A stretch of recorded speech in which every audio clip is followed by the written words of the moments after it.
اللهم صل على سيدنا محمد يا رب صل وسلم دائما ابدا على حبيبي.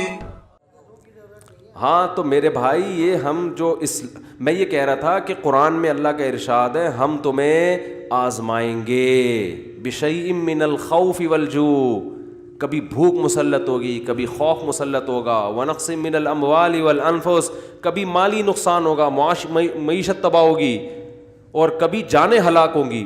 تو اس وقت جو وبا دنیا میں پھیل چکی ہے نا کووڈ-19 کے نام سے، اس میں یہ تمام ٹینشنیں جو اللہ نے قرآن میں ذکر کی ہیں ایک ہی ٹائم پہ انسانوں کو ان سے واسطہ پڑ رہا ہے.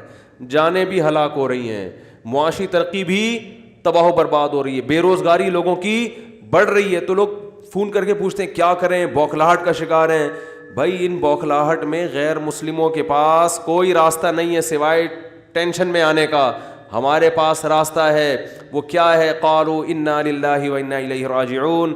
فرمایا اہل ایمان کہتے ہیں ہم اللہ کے غلام ہیں، ہم نے لوٹ کر اسی کی طرف جانا ہے. یہ دنیا مسافر خانہ ہے، رہنے کی جگہ نہیں ہے. کوئی کرونا کی لپیٹ میں جائے گا، کوئی ٹرک کے نیچے آ کے جائے گا، ٹھیک ہے نا،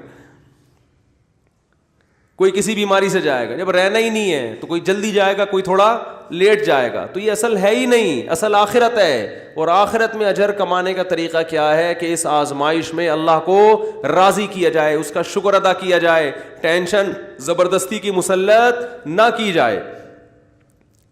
تو ہم اللہ کے غلام ہیں، اس کو حق ہے ہمارے ساتھ جو سلوک کرے وہ ہم برداشت کریں گے تو کل قیامت میں اس کا اجر دے گا.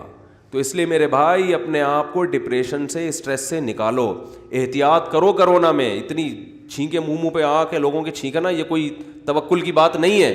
اور ڈاکٹر کہتے ہیں، میں جو یہاں بیٹھ کے رپورٹیں پیش کرتا ہوں یہ گورنمنٹ کی نہیں ہوتی، ڈاکٹروں کی ہوتی ہیں. ایک دن ایک صاحب کہنے لگے وہی بات کر رہا ہے جو گورنمنٹ کر رہی ہے، اس کا مطلب گورنمنٹ کا پٹھو ہے. میرا کسی حکمران سے کوئی رابطہ، کوئی دوستی نہیں ہے، نام یاد نہیں ہوتے مجھے.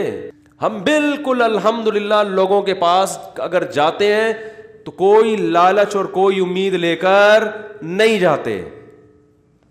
تو یہ جو ہم آپ سے کہتے ہیں جس شعبے کا کوئی ماہر ہوتا ہے نا اس کی معلومات آپ تک ڈیلیور کر رہے ہوتے ہیں. تو اس لیے ڈاکٹر حضرات یہ کہہ رہے ہیں کہ کووڈ-19 اب پاکستان میں پہلے سے زیادہ خطرناک شکل میں آیا ہے، معذرت کے ساتھ، سمجھ رہے ہو؟ اور ڈیتھ ریشو پہلے سے بولو بڑھ گیا ہے. اور آپ کی جنرل نالج کے لیے ایک بات یہ بتاتا چلوں، یہ ڈرانے کے لیے نہیں، احتیاط پلانے کے لیے، کہ بہت سے لوگ جو ہارٹ اٹیک میں مر رہے ہیں وہ ہارٹ اٹیک کے پیچھے کورونا کی ہسٹری ہوتی ہے. میں نے بار بار یہ بات بتائی ہے کہ بتایا جائے کہ یہ کورونا سے انتقال ہوا، لوگ کہتے ہیں نہیں نہیں نہیں نہیں اس کو تو شوگر تھی، اس کو تو ہارٹ اٹیک تھا. بھائی وہ ڈاکٹروں سے جا کے پوچھو، وہ بتاتے ہیں کہ جو ہارٹ کا پیشنٹ ہے جب کورونا اس پہ اٹیک کرتا ہے تو مرتا وہ ہارٹ اٹیک سے ہی ہے.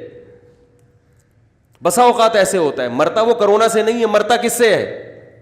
بولو نا، ہارٹ اٹیک سے. راحت اندھوری کا انتقال کورونا سے ہوا ہے. اور بھی بہت سارے علماء ہیں، ان کے نام لوں گا تو پھر ایک بحث چھوڑ، ان کے متعلقین میرے خلاف کلپ بنا بنا کے وہ شائع کر دیتے ہیں کہ ہمارے پاس تو رپورٹ ہے کورونا نہیں تھا. یہ تو پھر ایک نا سیاسی جنگ شروع ہو جاتی ہے. مخالفین کرونا اس کو ایک سیاست کا نام دیتے ہیں. بہت سارے علماء، 300-400 علماء کی لسٹ ہمارے پاس ہے، ہمارے استاذوں کے پاس ہے کہ جن کا پاکستان میں اور انڈیا میں کورونا سے انتقال ہو چکا ہے. تو اس لیے تھوڑا احتیاط کر لو. یہ میں نہیں کہہ رہا بھائی ڈاکٹر، اور دیکھو پیغمبر ایک بات کہتے تھے کہ ہم جو تمہیں تبلیغ کر رہے ہیں اس میں ہمارا کوئی ذاتی نفع نہیں ہے. تو میں جو آپ کو کہہ رہا ہوں اس میں میرا کوئی 1-5 روپے بھی نہیں ملتے کہیں سے کہ گورنمنٹ آ کے کہے ماشاء اللہ یہ لو بھائی 20 روپے لے لو مولوی صاحب کہ آپ نے آج کورونا کے خلاف لوگوں کو اویئر کیا ہے. کچھ بھی نہیں ہے. اور اس میں علماء کی بات کا اعتبار نہیں ہوگا، ڈاکٹروں کی بات کا اعتبار ہوگا. لوگ کہہ رہے ہیں حضرت فلاں مفتی دامت برکاتہم نے ارشاد فرمایا کہ کورونا مورانا کچھ بھی نہیں ہے. میں کہتا ہوں یہ کورونا مفتیوں کی فیلڈ ہی نہیں ہے. یہ کس کی فیلڈ ہے؟ ارے بھائی کوئی مفتی صاحب کہہ رہے ہوں کہ نزلے میں یہ جوشاندہ پینا کوئی فائدہ نہیں ہے، تو بھائی مفتی صاحب آپ تو یہ بتاؤ کہ یہ جوشاندہ حلال ہے یا حرام ہے، اس کے اجزاء کیا ہے؟ یہ تو آپ کی فیلڈ ہے. تو کوئی مفتیوں کی رپورٹیں پیش کر رہا ہے، کوئی بزرگوں کے اقوال پیش کر رہا ہے ہمارے سامنے، کوئی سیاستدانوں کی باتیں کر رہے ہیں کہ عمران خان نے بھی مان لیا کہ کورونا کچھ بھی نہیں ہے. بھائی جان, عمران خان کیا چیف آف آرمی اسٹاف بھی اگر مینار پاکستان پہ کھڑا ہو کر کہے گا نا کہ کورونا کچھ بھی نہیں ہے, میں کہوں گا ڈاکٹر اگر انڈا موڑ پہ آ کے بتا دے گا میں اس کی مان لوں گا. چیف آف آرمی اسٹاف اگر مینار پاکستان پہ بھی کھڑا ہو کر اعلان کرے گا میں اس کی نہیں مانوں گا. یہ فیلڈ نہ چیف آف آرمی اسٹاف کی ہے, نہ یہ وزیر اعظم کی ہے, یہ فیلڈ کس کی ہے؟ ڈاکٹروں کی ہے. تو جو ایکسپرٹ ڈاکٹر ہیں ان کی رپورٹیں پیش کر رہا ہوں میں. اور زندگی کا یہ دستور بنا لو کہ جو جس فیلڈ کا ماہر ہے اس میں اسی کے کو فالو کرنا ہے, اس کے علاوہ کسی اور کو فالو نہیں کرنا. یہ بڑی مصیبت ہے. فتوے میں انجینئر کو اور پروفیسروں کو فالو کیا جا رہا ہے. ڈاکٹروں نے تفسیریں بھی لکھی ہوئی ہیں.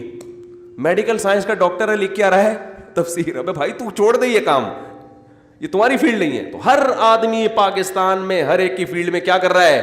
ٹانگ اڑا رہا ہے. یہ دنیا میں کہیں نہیں ہوتا, تھوڑا تھوڑا ہوتا ہے, یہ یہاں بہت زیادہ ہو رہا ہے. اللہ تعالیٰ ہماری حفاظت فرمائے. مفتی طارق مسعود صاحب کے بیانات سننے کے لیے youtube.com/مفتی طارق مسعود کو سبسکرائب کریں. اور اگر آپ لائیو ویڈیو کو کبھی بھی مس نہیں کرنا چاہتے ہیں تو سبسکرائب کرنے کے بعد بیل آئیکن پہ کلک کرنا مت بھولیں. جزاک اللہ.